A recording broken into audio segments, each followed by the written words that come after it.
Okay, hunters, you're up. In my evil science laboratory, I've been evilly scheming a build. In this case, it's a slinky Void Hunter that fills the assassin fantasy that Void typically has, but it also has a surprising tankiness to it through a lot of Void overshields, with some versions not needing kills at all in order to get that overshield active. I won't fluff the intro out though, let's get into it.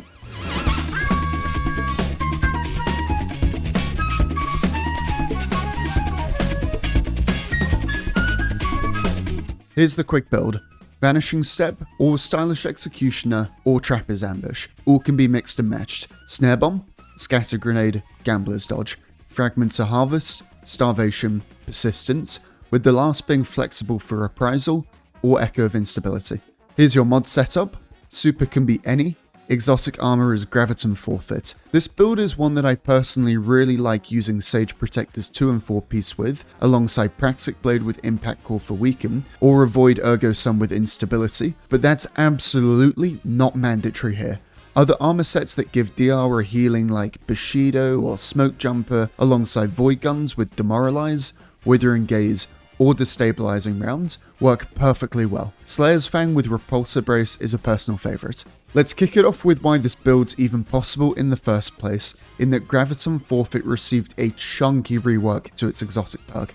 Invisibility effects will still last 2 seconds longer, but now whenever you go invisible, you get a stack of Vanishing Shadow, which lasts for 7 seconds and can stack up to 3 times. When invisible though, the timer for this buff won't go down, and whenever you gain invis at max stacks, you refresh the timer. But the real sexy part of this exotic is that per stack of Vanishing Shadow you have, you get bonus ability regen for Grenade, Melee, and Class ability. And it's not like it's little amounts of ability energy either. Per stack you get 166% Grenade and Melee energy, up to 500%, and Class is 67% per stack, up to 200. What that translates to at max stacks and as close to 100 in Grenade and Class as possible is 16-second cooldown grenades and 6-second class abilities, which also means 6-second melees as we're using gamblers, so some very respectable regen. And the cherry on top, anytime you go invisible at max stacks,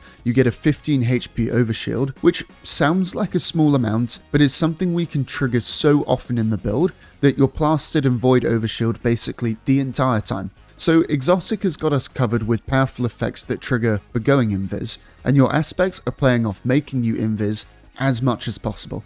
There's 3 aspects I'd really recommend which can be used interchangeably, all of which will give the build loads of invis, but with slight differences in between, with some loadouts preferring certain aspects. I'll talk about why in the gameplay part, but for now just know Stylish Executioner, Vanishing Step, and Trapper's Ambush are the aspects you'll want. Stylish Executioner is your first, with the important part being that whenever you kill a Void debuffed enemy, you go invis, with a 2-second cooldown in between being able to go invis again from Stylish. Plus now your melee attacks from being invis will deal 300% increased damage, have extra lunge range, and also weaken. Vanishing Step is very simple. You dodge, and you go invis. That's pretty much it. And with Trappers, you use your air move, spend a melee charge, and fly to the ground dropping a smoke. Enemies caught in the smoke are weakened and disoriented, yourself and allies are made invis. Plus, any thrown smokes on landing make you invis. For your other abilities, you're taking Gambler's Dodge for melee resets. Grenade is flexible, but I really like Scatter for its very solid damage and low cooldown, and melee can only be Snare Bomb. For your fragments, you'll want Harvest, Starvation, Persistence, with the last being flexible for Reprisal or Instability. Harvest and Starvation are here to get you Devour in the build. Harvest will spawn a Void Breach and an Orb on killing a weakened target with a 10-second cooldown in between, and Starvation gives Devour for picking up a Void Breach or an Orb. Persistence is going to make all Void buffs last around 50% longer, and that final spot is flexible for Reprisal or Instability, with the real difference being, am I using Void Guns in the build? And if I am, Instability will give volatile rounds for 11 seconds on landing grenade final blows, and is a great enabler of Stylish Executioner. And if I'm using something like Praxic or guns of any other element, the extra super energy that Reprisal gives is a really nice bonus. And now for your gameplay stuff. The entire idea of the build is to spam a load of class abilities, which will then make you invisible through either Vanishing Step or Trappers, with Graviton giving you overshields and heaps of ability regen, with that regen feeding back into your class ability to then let you go invis over and over and over and over, chaining Graviton's effects, with Stylish being extremely good at making you invis whenever ads are around. I really do mean it when I say the aspects in this build can be used interchangeably. The core of the gameplay of this build is still going to be the same, switching aspects just gives you different ways of making invis happen. Stylish is great in ad-dense environments where you have enemies you can consistently kill. If you do have ads, this aspect is by far the best at providing you a steady stream of invis, which means very consistent Void Overshields and Vanishing Shadow stacks. Trapper's Ambush and Vanishing Step both kind of fill the same function in that they give you invis on a button press, which is important to have in the build as it lets you build up Void Overshield and stay safe in front of enemies that you can't just insta-kill. Vanishing though is nice for ease of use and is instant in that all you have to do is press one button and you're invis, whilst Trappers will normally need a dodge and an air move to go invis, but its effect is more powerful and also benefits your teammates by giving them invisibility. So if you're looking for a steady, well-rounded version of the build, I'll push you more towards using Stylish alongside Vanishing Step. With swords though, Trapper's Ambush is normally my preferred pick. With Sage Protector's 4-piece, one of the drawbacks of it is that the moment you stow away your sword, you'll lose the buff, so switching weapons, which you have to do in order to get access to your melee, as the sword overrides the melee button, will cancel the blade focus buff. But with Trappers, as it's an air move, you're never technically stowing away your sword, which means you've got a way to spend melee charges whilst blade focus is active, whilst not technically having to melee, which is amazing as it's really common to get about 3 dodges whilst blade focus is up, which you can now turn into 3 Trapper's Ambush smokes, again all whilst holding out your sword and not interrupting your Sage Protector buff. It's really nice too in that it gives you a way to keep enemies CC with Disorient, and the big one, it primes enemies with Void debuffs to let Stylish trigger again if you're running it. That said, if you're wanting to go for a version of this build that can maintain invisibility and overshields really well against targets with big health pools, Vanishing Step,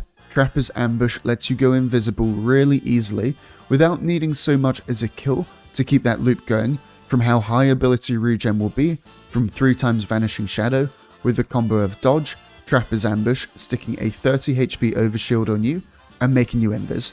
I'd really encourage you to switch these up to what playstyle you'd like and for what encounters you know you might get into, although they all hit a fantasy of high ability spam and stealth.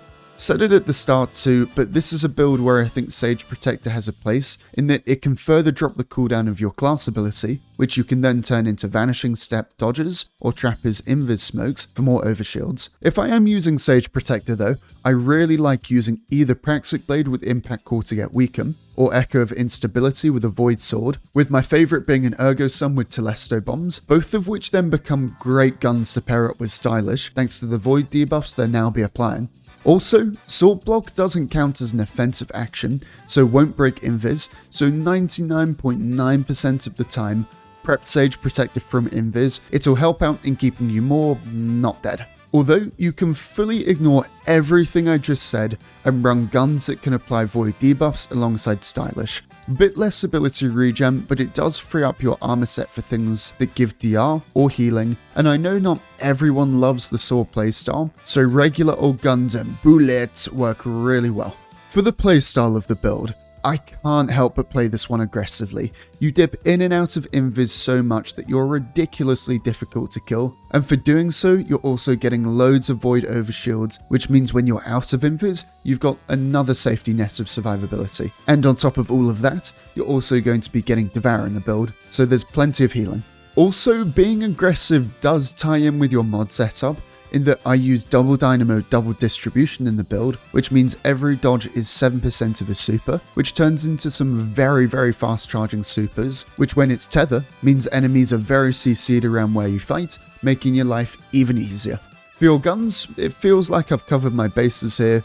Go for something with Void, or Praxic Blade with Impact Core and Hyperblade, and if you're taking just regular old guns, something like Slayer's Fang or any gun that can apply Void debuffs is really nice, especially when pairing it up with Stylish. For stats, you're really just wanting to strike a nice balance between class, grenade, and super, aiming for 100 in each, with melee stat either being at 50 or 100, depending on whether you want full melee refunds without having to dodge near enemies. Weapon stat is one I'll prioritize depending on how ammo hungry my guns are. If I'm using something like Praxig, the thing makes so much ammo for itself that weapon stat over 100 isn't a big priority, but with something like Ergo Sum, which is ammo hungry when not on Prismatic, weapon stat over 100, I will try and aim for. Just don't take your class stat over 100, there's anti-synergy between the Void overshields that Graviton gives and the overshield that high class stat gives. For your mod setup, helmet's double dynamo, then either harmonic siphon or kinetic siphon, depending on weapon choices. Arms is triple firepower, chest is double melee damage resist and charged up, legs is stacks on stacks, better already and absolution, class is double distribution, and special finisher. Speaking of mods, if it's not renegades, feel free to skip ahead. Otherwise, this build can really abuse a lot of the weakened synergies that are in the artifact at the minute, mainly the combo of Power from Pain, Singularity Blade, and Void Infestation, which will mean Weaken from Snare Bomb can snowball big time into spreading loads more Weaken around groups of enemies. Elemental Siphon is also going to be a nice way to make Void Breaches, which is a way we can get Devour active through our fragments. Otherwise, you're going to be wanting these mods. And we're done. That's a wrap on the Grav Hunter. It's a seriously cool build that's a relatively new way to make Void Overshield on demand, something that hunters couldn't really tap into that much previously. Have fun and enjoy putting peak fashion together with this helmet. For now though, that's about it from me. See ya!